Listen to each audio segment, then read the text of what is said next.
Hi, I'm Tim. Welcome to our channel and thanks for logging on.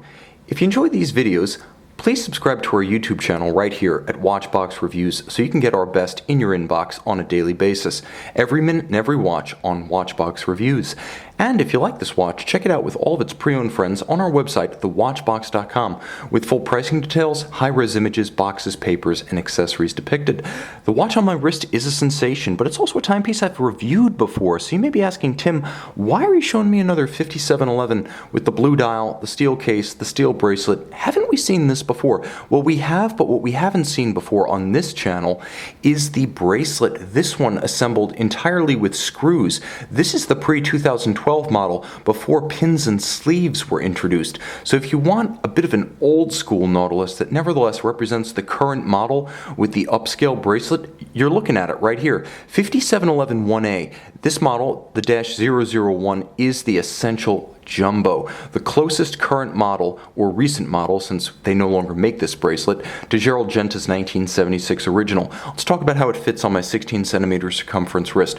Easily. 40 millimeters is the measurement from roughly 10 to 4. If you measure it across its winglets, it's a little bit more like a 42 to 43 millimeter watch, but it wears like a 40, looks like a 42. In terms of thickness, it is a svelte machine. The watch is only 8.6 millimeters thick, and you'll note the profile of the case flank means just about anything can ramp up and over this. You'll wear it with a dress sleeve quite easily. Two ways to measure this one, but I'm only going to give you the extremity across the wrist, so link to link, side to side, the widest portion rather than the true lug-to-lug, because you're going to wear this watch on its bracelet, let's be honest. And if you do measure across the wrist, it's 46.9 millimeters, which means it's an excellent match for a wrist as small as 13.5 centimeters in circumference.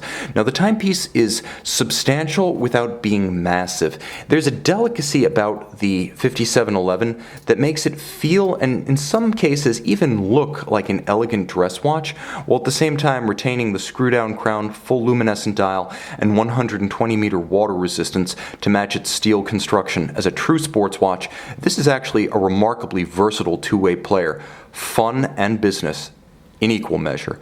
Beautifully tapered and perfectly aligned series of diminishing links.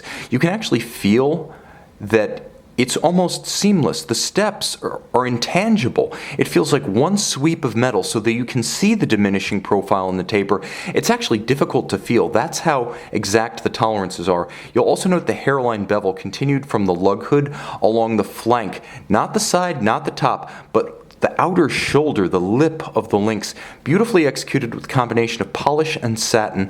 The links themselves are not thick. They're silken and comfortable, with just enough of a gap on the underside to ventilate the wrist and enough scalloping between the links to avoid pinching skin or pulling hair.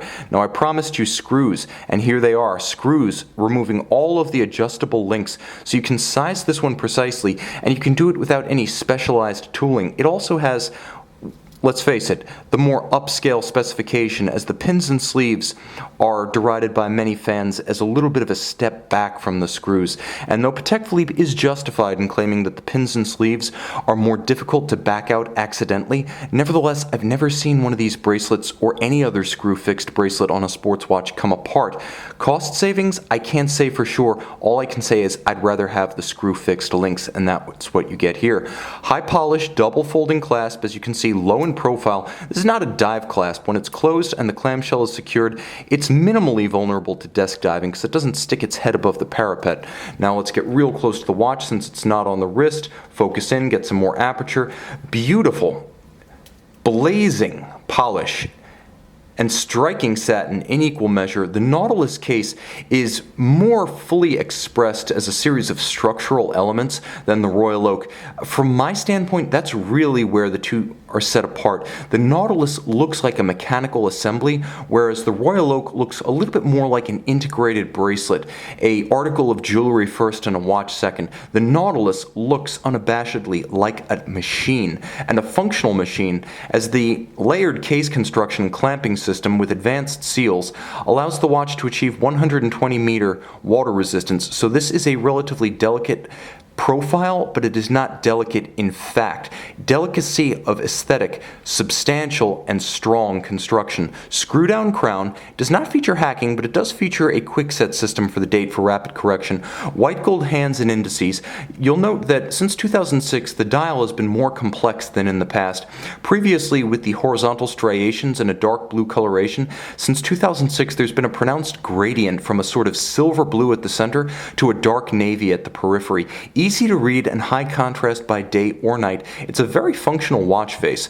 Now the timepiece features an upscale center rotor automatic from the 324 family. So let's get super close if we can.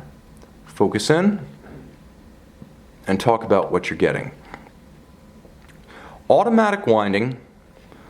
The movement features a 35 to 45 hour power reserve, and as you'll note, a free sprung balance. It also features a silicone hairspring and the Patek Philippe seal. So in about 2009, the Patek Philippe seal became the new standard for the company, and in 2012, the bracelet was divested of its fixing screws for pins and sleeves.